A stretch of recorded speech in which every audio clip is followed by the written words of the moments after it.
Kamusta mga ate, kuya, beshi? Si Chari po ito mula sa The Sun, Moon, Stars, PH Tarot. Ipapaalam ko lang po na ito po ay isang general read o pangkahalatang pagbabasa at maaring hindi lahat ay magtugma sa inyong sitwasyon. I-check din nyo ang inyong Moon, Rising at Venus sign. Baka doon mas tumugma ang read para sa inyo. At kung ang mensahe ay tama sa inyo, paki-like lang po at mag-subscribe kung hindi pa ninyo ito ginagawa. Okay, mag-umpisa na po tayo. Hello po mga ate, kuya, beshi. Kamusta na po kayo? Dito ako si Chari para gumawa ng another reading, and this is for the sign of Gemini, Sun, Moon, Rising, and Venus. And of course, welcome po yung mga cross-watchers ni Gemini at ang bago po nating mga viewers. Tignan po natin ngayon kung ano yung mensahe na gustong iparating sa iyo, Gemini. Okay, we have the Nine of Swords,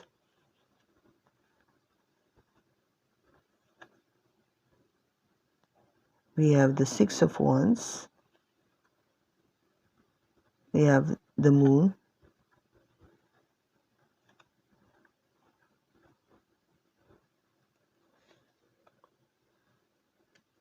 the Seven of Cups, Four of Cups, the Five of Pentacles, the Hermit,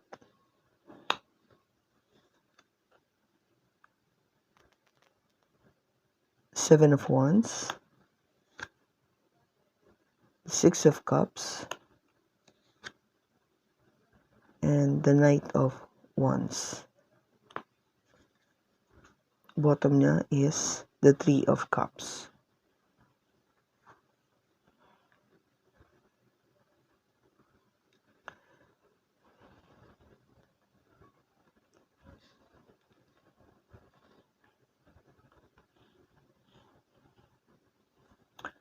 Okay, Gemini, ang pinaka-sentro ng ating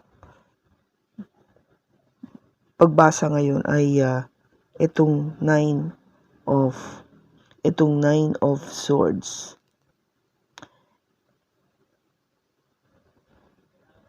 Meron kang pinag-aalala, okay? Meron kang hindi ka mapakali. Meron kang matinding pinag-iisipan ngayon na nagdudulot sa iyo ng matinding pagwo-worry o kaya matindi na hindi ka matahimik, hindi ka kung ba parang naguguluhan ka kasi hirap ka pagdating lalo na sa pagsapit ng gabi, pag ikaw ay nag-iisa at nagpatulog na, lagi mo itong iniisip o nasa isip mo pa rin, hindi maalis. Kung ba parang hindi ka makahanap ng solusyon o yung magiging sagot o desisyon mo sa sitwasyon mong hinaharap ngayon. And medyo in a way malungkot ito kasi hindi ka hindi ka at peace, no? Hindi ka tahimik. Nakakagulo sa iyong pag-iisip at sa iyong pagtulog. Now, bakit nagko-cross ito, no? Sabihin, it has something to do yung pag-iisip na ito o itong nagbibigay ng worry sa iyo is something to do with tagumpay, something to do with success. Yung pagiging, sabihin natin, panalo o naging wagi sa iyong ginagawa o sa isang relasyon na ito. Nung nakaraan kasi parang, marami kang hindi naiintindihan, no? With the moon. This is an energy coming from a Pisces. Marami kang question, maraming parang pakiramdam mo hindi nasasabi sa iyo lahat o hindi mo alam lahat. may mga bagay na tinatago o kinukubli sa iyo, sinisikreto, o hindi pa pinapaalam sa panahon na ito. At syempre, hindi naman natin pwedeng magawa lahat yun, kasi parang may mga pagkakataon o sitwasyon sa ating buhay na talagang yung impormasyon na kailangan natin malaman o yung mga sagot na hinihinga natin o gusto nating malaman sa ating mga sagot sa mga ating tanong, hindi mo na binibigay kaagad-agad kasi meron siyang matinding rason behind that. Kung hindi pa to panahon para malaman mo ang lahat-lahat o hindi pa to panahon para maintindihan mo kung bakit nangyari ito o bakit mangyayari ito. Kasi ang isang kinakatakutan mo, of course, yung focus is baka hindi ka na mapansin o hindi ka na mabigyan ng importansya. Iwan ka na lang o hindi ka na, sabihin natin wala na, parang bigla kang binaliwala. Ayaw mo yun. Siyempre gusto mo yung full love and attention nasa iyo. But ito nga yung isang nakikita mo na baka maging ganito yung mangyari. Kaya kung parang tinitignan mo na lang na itong pag-ibig na ino-offer sa'yo o itong relationship na meron kayo ngayon is something na alam mo na andyan pero hindi mo maibigay ng 100% yung sarili mo kasi parang umiiral yung takot, o yung na-experience mo sa nakaraan na baka ganito na naman ulit yung mangyari sa akin dito sa salukuyan kong relationship. Ngayon, syempre, ayoko naman talaga mag-focus doon dahil alam ko naman na tapos na yon yung mga dati kong naging relasyon. Pero somehow, hindi ko maalis na balikan o isipin muli yung naidulot nito sa akin. Kaya tuloy nagkakaroon ako ng maraming pag-iisip o nag-iisip ako ng sobra-sobra at to a point na parang sinasabi ko sa sarili ko na baka nga mas marami pang dapat kung pagtuunan ng pansin o bigyan ng importansya, baka may mas mabuti pa pala kaysa yung sa ngayon. Kasi mayroon akong ibang pwedeng pagpilian o mayroon pa akong hindi na kukonsider o naiisip na baka ito yung mas bagay sa akin. Kasi ito yung mangyayari sa near future. Dahil nga you having doubts, meron kang pag-aalinlangan dito sa relasyon na to wherein dapat nagfo-focus ka na ito yung magiging okay na ito, magiging successful itong relationship na to this time. But somehow, umiiral yung pakiramdam mo na baka hindi na naman. Baka bumalik na naman yung dati. O maulit muli yung dati ko na experience sa mga nakaraang ko relationship. Kasi sa totoo lang, iniwan nila ako Nag-focus sila, na iniwan nila ako, hindi nila ako binigyan ng importansya.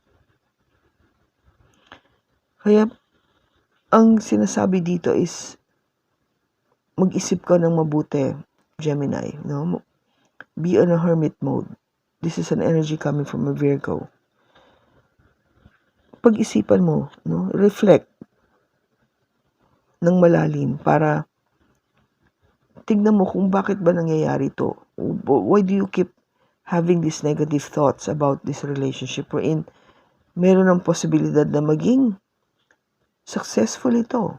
Kung nasa sayo yan kung paano magiging successful yung relationship. At hindi ka magkaroon ng mga ganitong alinlangan o pag-iisip o doubt na hindi magiging okay. Kaya ba ang pakiwari mo ay ikaw ay, very defensive ka pagdating sa relationship na ito. Yung masyado mong pinoprotektahan ng iyong sarili, ang iyong damdamin. Hindi mo maibigay ng 100% yung sarili mo kasi natatakot ka na masaktan muli. No? Ang isang takot mo is itong tao na to is somebody na bumalik muli sa nakaraan. Yung nakaraan mo ay bumalik muli with the 6 of Cups. Kung ba parang, oo kasi itong tao na to, kilala mo siya, may pakiramdam ka na matindi yung pagkakaugnayan yung dalawa, something na malalim. Pero yung magiging outcome kasi ng relationship is something na talagang in and out, no? Hindi tumatagal, hindi pang permanente. Parang nakikipaglaro lang. Like a player, no? A player energy. Na kapag gusto lang niya, andyan siya. Pero pag hindi kanya feel, wala, no? Absent. Kung ba? Oo, masarap siyang kasama, pero hindi yun ang hinahanap mo sa isang relationship. No? Kasi ang binibigay na energy ditong Knight of Wands is of course, yung energy na fun to be with the 3 of Cups. No, yung fun, masarap kachika, kausap, no dull moment kasi mag-i-enjoy ka kasi yung binibigay na level of energy nila, yung kanilang pagiging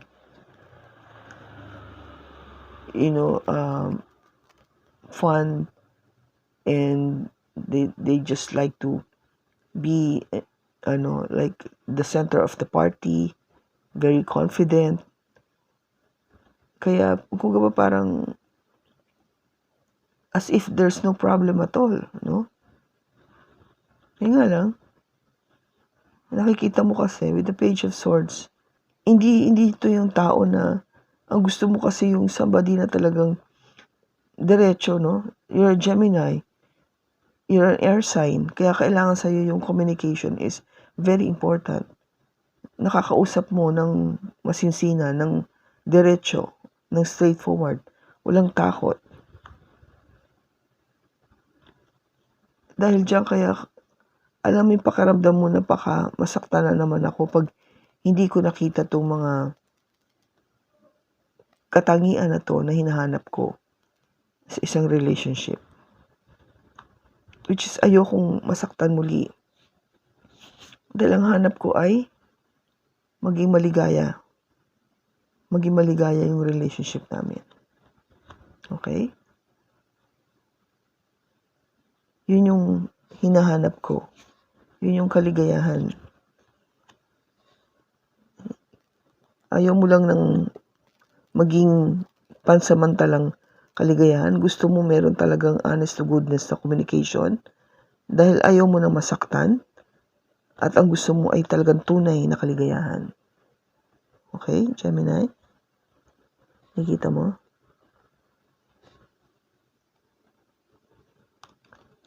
Kung ba parang yun yung focus, no? Yun yung focus mo.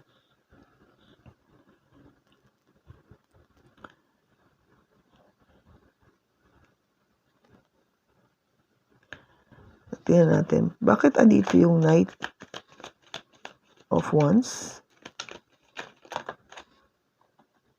We have the 7 of Pentacles and the Death card.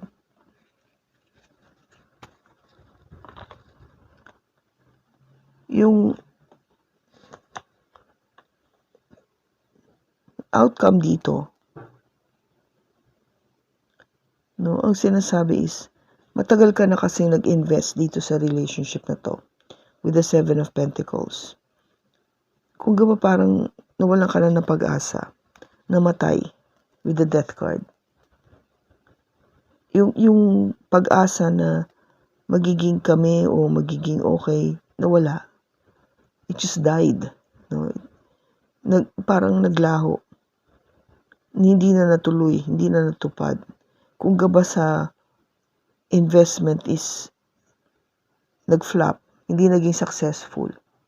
Kung gaba sa pagtatanim ay hindi siya lumaki, hindi siya lumago, hindi siya nagprutas. Okay? Namatay lang yung halaman.